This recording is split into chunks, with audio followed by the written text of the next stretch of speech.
지난 주일날 우리는 겨자씨에 대한 이유, 하느님 나라는 겨자씨와 같다. 그래서 우리들에게 심겨져 있는 이 작은 아주 작아 보이는 그 소중한 것들을 잘 키워내자, 희망하자 하는 말씀을 드렸습니다. 오늘 복음은 이 하느님 나라의 비유를 깨닫게 해주시고 가르쳐 주신 주님이 제자들과 함께 배를 타고 호수를 건너가십니다. 그때 거센 돌풍이 일어서 물결이 배 안에 들이쳤고 물이 배에 거의 가득 차게 되었다라고 전하고 있습니다. 인생을 이제 고해라고 불가를 이야기합니다. 세상은 가라고 인생은 항해하는 것이다. 또 노아의 방주에서처럼 교회를 배에 이렇게 빗대어 말하기도 합니다. 그러니까 우리가 살아가는 그 인생 안에 겪게 되는 풍랑, 바람, 이것을 우리는 많이 받게 된다. 그러니까 살다 보면 뜻하지 않은데 얘기하지 않은 장소에서 또 이유도 알 수 없는 그런 폭풍과 거센 파도에 휩쓸려 우리가 고생할 때가 들어있다는 것이죠. 이 인생에서 이처럼 폭풍과 파도와 경락을 맞을 때 우리는 어찌 할 거냐?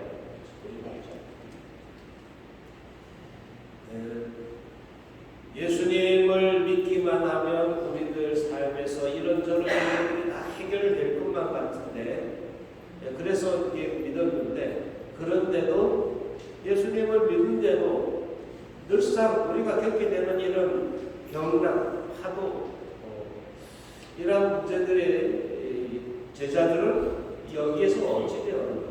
사실 오늘 복음이 조금은 재밌는 부분도 있어요. 제자들은 죽게 되었는데 예수님은 고물에서 베개를 대고 주무셨다.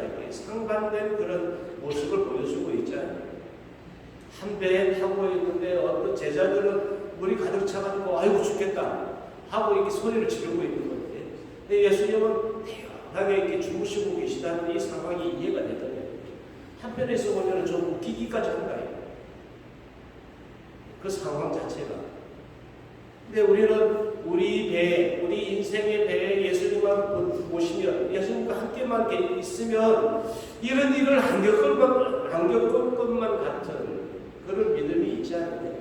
주님이 함께 계시기만 하면 우리 인생의 배에서 이런 풍랑을 겪지 않을 것이라는 우리의 믿음이 있죠.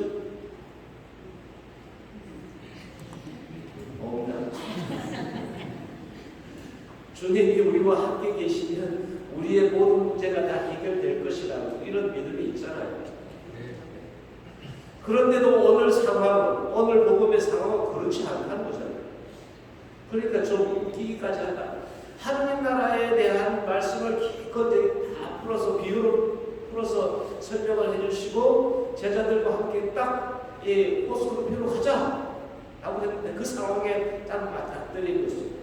어찌 보면 예수님이 제자들을 시험하시는 것 아니냐, 이런 상황까지도 생각해 보시기.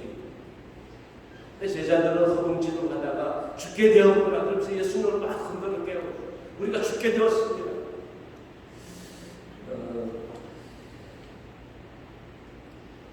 인생에서 이러한 상황을 쳤을 때 우리가 어떻게 해야 될 것에 대한 그런 가르침이 이 안에 또 오늘 복음에 있을 거라고 믿습니다. 한편 성경에는 세 가지의 풍랑을 만난 이야기가 나와요. 첫 번째 풍랑에 대한 풍랑을 만난 상황이 요나의 얘기인데, 이 요나는 이 풍랑, 이 이야기는 하느님 말씀을 듣지 않고 자신의 잘못과 죄로 인해서 만나는 풍랑이었습니다. 하느님의 뜻과 상반되는 죄악의 길로 가는 인생에서 맞게 되는 거센 풍랑을 일컬어서 이 요나의 풍랑입니다. 두 번째로 나오는 얘기는 사도행전 27장에 나오는 사도 바울과 만난 풍랑이겠습니다. 이 풍랑은 하느님보다 인간의 경험을, 또 진리의 말씀보다는 재물을 더 의지할 때 찾아오는 풍랑입니다. 세 번째 만난 풍랑이 바로 오늘 복음에 나오는 예수님 예수님과 함께 배를 타고 가다가 갈릴리 바다에서 만난 풍랑입니다. 이 풍랑은 인간이 뭘 잘못해서 만나는 것이 아니라 우리의 잘못과 상관없이 맞게 되는, 사실은 그러니까 나의 책임이 아니야. 그런데 어쩌다가 그런 인생에서 그런 경락을 만나게 되잖아요. 그럴 때 위기의 상황 속에 우리는 어떻게 할 거냐에 대한 문제가 있습니다. 그 누구라도 이 풍랑을 당해낼 수는 없어요. 그러니까 우리의 인간적인 능력으로는 해결할 수 없는 그 상황 속에 있을 때, 그리고 내 잘못도 아니고 누구의 책임도 아닌 이 고난을 어떻게 당해낼 것인가에 대한 문제입니다. 그럴 때 성경에서는 바로 예수님을 찾아라, 주무시고 계신 듯한 그 예수님을 흔들어 깨우고 예수님께 매달려라 하는 그런 가르침이 있지 않겠느냐. 예수님은 이내 그 풍랑을 잠재우십니다. 우리 가운데 만약 이런 풍랑에 빠져 있다고 여겨지시는 분이 계시다면 오늘 주님께서 우리들에게 들려주시는 이 말씀을 잘 곰곰이 귀담아 들었으면 좋겠습니다. 풍랑 가운데서 우리와 함께 하시는 우리 인생의 풍랑을 잠재워줄 수 있는 분이 주님이심을 다시 한번 붙들 수 있기를 바랍니다. 사실 그 갈릴레아 바다 호수는 굉장히 이 돌풍이 자주 있다고 해요. 회복차도 있고 그래서 지형적인 그런 특성 때문에 쉽게 이렇게 돌풍이 확 분대요. 근데 제자들이 대다수가 이 어부들이기 때문에 어부 출신들이기 때문에 배 타는 것은 이력이 다 있는 사람들이 있더라고요.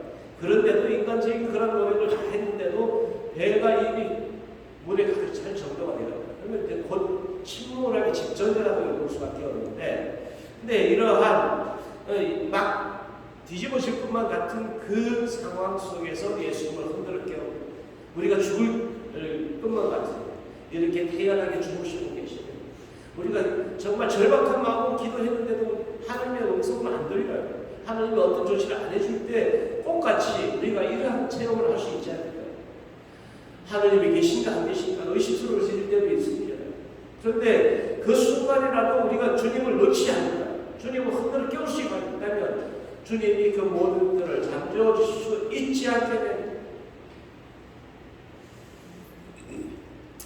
인간적인 그러한 노력들도 필요합니다만, 그러나 그러한 것을 넘어서서 주님을 먼저 흔들어 깨우는 일을 먼저 해야 될 것입니다.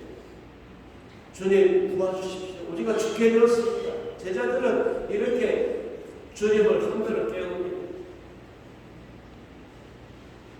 우리의 노력은 다 했는데도 늘 뭔가 부족한 그런 순간에 주님이 여기 계셨구나, 주님이 우리와 함께 계셨구나, 그러면서 주님을 붙드는 것, 그 하나님의 손길을 놓지 않는 것, 이것이 우리들에게 필요한 것이 아닙니다.